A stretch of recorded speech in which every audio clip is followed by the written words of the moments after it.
खबर मध्य प्रदेश के सागर जिले से आ रही, जहां शाहगढ़ में हिंदू सम्मेलन का आयोजन किया गया। आपको बता दें कि विश्व हिंदू परिषद के 60 वर्ष पूरे होने पर षष्ठी पूर्ति कार्यक्रम रखा गया। कार्यक्रम की अध्यक्षता नर्मदा मैया के कृपा प्राप्त संत केशव जी महाराज ने की। और गांव में बहुत बढ़िया सुंदर झोपड़ी थी और उस झोपड़ी में आग लग गई और आग लगी उस झोपड़ी के अंदर 2 व्यक्ति थे। चौरसिया जी, उस झोपड़ी के अंदर भैया 2 व्यक्ति थे। एक अंधा था, उसको कुछ नहीं दिखता था, और एक लंगड़ा था, उसको दिखता तो समझा लेकिन वो दौड़ नहीं सकता। अब उस झोपड़ी में लगी आग और बाहर निकलना है, बताओ कैसे निकले।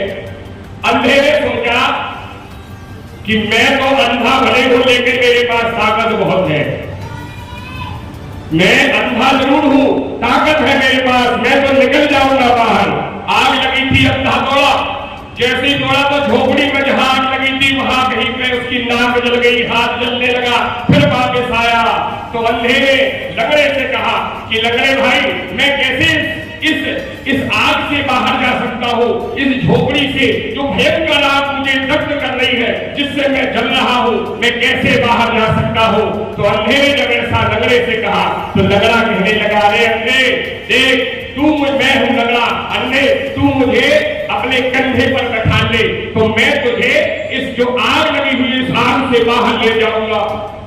अंधे ने भी सोचा कि बिल्कुल इस लंगड़े को हमें अपने कंधे पर बैठा लेना चाहिए, तो इस झोपड़ी में जो आग लगी हुई है इससे हम बाहर चले जाएंगे। कौन था वो अंधा? और उस अंधे ने लंगड़े को बैठाना और झोपड़ी में जो आग लगी थी बाहर निकल गए।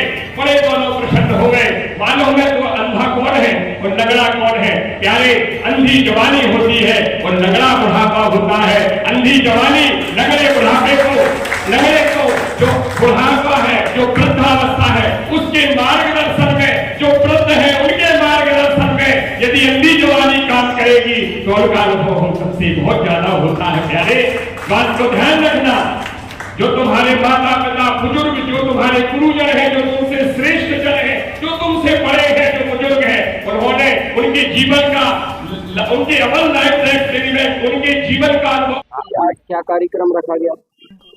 आज यहाँ विश्व हिंदू परिषद और बजरंग दल के द्वारा विश्व हिंदू परिषद के 60वीं वर्षगांठ पर आज यहाँ परिषद के सभी योगेंद्र दुबे और नितिन भल्ला और पूरे जो भी यहाँ उनके सदस्य हैं उनके द्वारा यहाँ पर हिंदू जन जागरण और भारत देश, हिंदुस्तान और सत्य सनातन धर्म पर विशेष चर्चा हुई कि किस तरह से हम श्रेष्ठ हैं, सर्वश्रेष्ठ हैं, किस तरह से हमारे शास्त्रों में हमारे मानव जीवन को किस तरह से जीना है, किस तरह से हमारे भारत देश में राम राज्य आएगा। हमने बताया कि पूरे राम राज्य को लाना है तो रामायण के हर पात्र को, अपने जीवन के, अपने परिवार के हर सदस्य को रामायण का पात्र बना डालो तो सारा समाज और तुम्हारा परिवार भी राम राज्य युक्त हो जाएगा।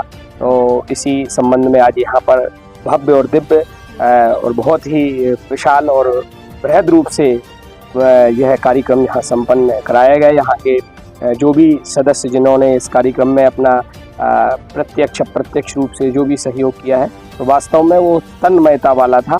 एक धन के द्वारा किसी कार्य को किया जाता है तो धनाधिपति कहलाते हैं, और किसी तन के द्वारा, शरीर के द्वारा किसी कार्य को किया जाए वो तनाधिपति कहलाते हैं।